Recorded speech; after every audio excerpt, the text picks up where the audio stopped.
Well, we are watching what could be the emergence of a new White House campaign strategy ahead of 2012.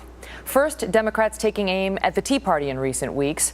And now we're hearing a new message from President Obama to Republicans in Congress. Listen here. We're going to see if we've got some straight shooters in Congress. We're going to see if congressional Republicans will put country before party. We'll give them a plan, and then we'll say, do you want to create jobs? Then put our construction workers back to work rebuilding America. Do you want to help our companies succeed? Open up new markets for them to sell their products. You say you're the party of tax cuts?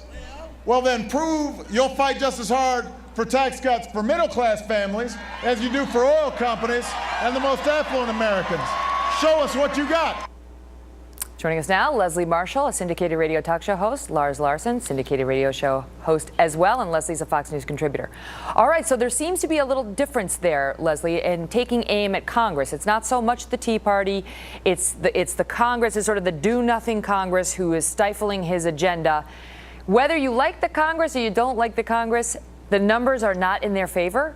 They don't like the Congress, the American voters. They don't like the president's policy, the American voters. So could this be effective?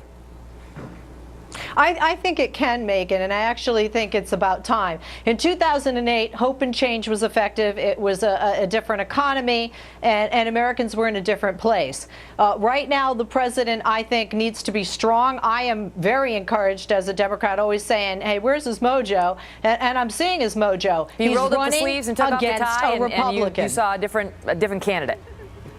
Yes, and not only I see a different candidate, I think it's effective because, one, as you pointed out rightly, the polls show Americans actually are less favorable of Congress, and particularly Republicans in Congress, than the president. And he needs to show how he is different Republicans, and he needs to be specific in calling them out on where he differs and any hypocrisy he sees, such as saying, hey, you don't want to raise taxes, but wait a minute, you're not extending tax cuts for the middle class and the lower income families. And America needs to hear that. How about it, Lars? You know, even though obviously I'm assuming you're on the side of the Republicans in the Congress, might this be effective to demonize the Congress? It's not me, it's the Congress. I've been trying to fight for you. They're the ones stifling my entire agenda. I'm one of those conservatives out there. I consider myself one of those Tea Party SOBs that James Hoffa was talking about. The fact is, Republicans should put not party but principles ahead. The principle of having the government spend us into more debt to try to do make-work jobs doesn't make sense. And the president talking about building infrastructure, the last stimulus was $830 billion, and they only spent $30 billion on roads, bridges, and airports. Megan, it doesn't make any sense.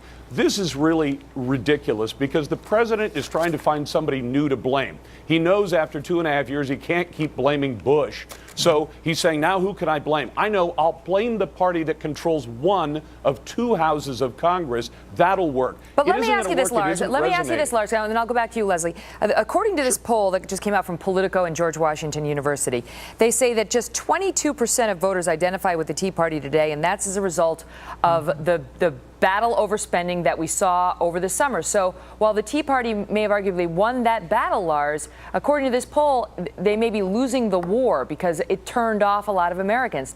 Thus, might the president's strategy work?